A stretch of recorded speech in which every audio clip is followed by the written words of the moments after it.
சிங்கப்பூரிலிருந்து சென்னை வந்த ஏர் இந்தியா விமானம் தரையிறங்க முடியாமல் வானில் வட்டம் அடித்ததால் பயணிகள் 186 பேரும் அச்சத்துடன் இருந்த நிலையில் சென்னையில் பத்திரமாக தரையிறக்கப்பட்டது. இதுகுறித்த கூடுதல் விவரங்களை வழங்குவதற்காக நமது செய்தியாளர் சக்திவேல் இணைப்பில் இருக்கிறார்.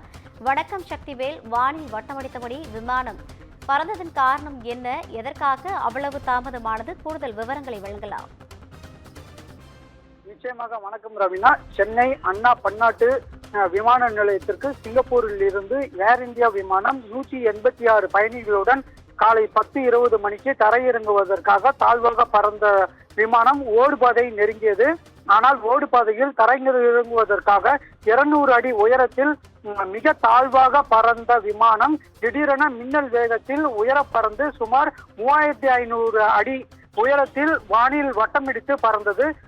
சுமார் 15 நிமிடங்கள் வானில் தொடர்ந்து வட்டமடித்து பறந்துவிட்டு காலை 10:37 மணிக்கு மீண்டும் தரை இறங்கியது.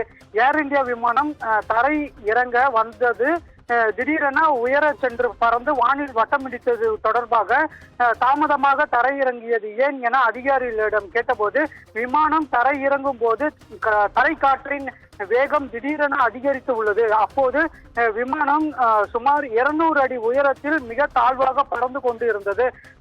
தரை காற்றின் சாதகமாக இல்லாத நேரத்தில் விமானம் தரையிறங்கியதால் ஓடுபாதை சரியாக கவனித்து விமானத்தை இயக்க முடியாதது என்பதால் தரையிறங்க வந்த விமானம் அடுத்த சில நொடிகளில், அதாவது வினாடிகளில் சுதாரித்துக் கொண்டு மீண்டும் விமானத்தை வானில் பறக்க சென்றுள்ளனர். சில நிமிடங்கள் விமானம் வானில் பறந்துவிட்டு ஓடுபாதையில் தரையிறங்கியது.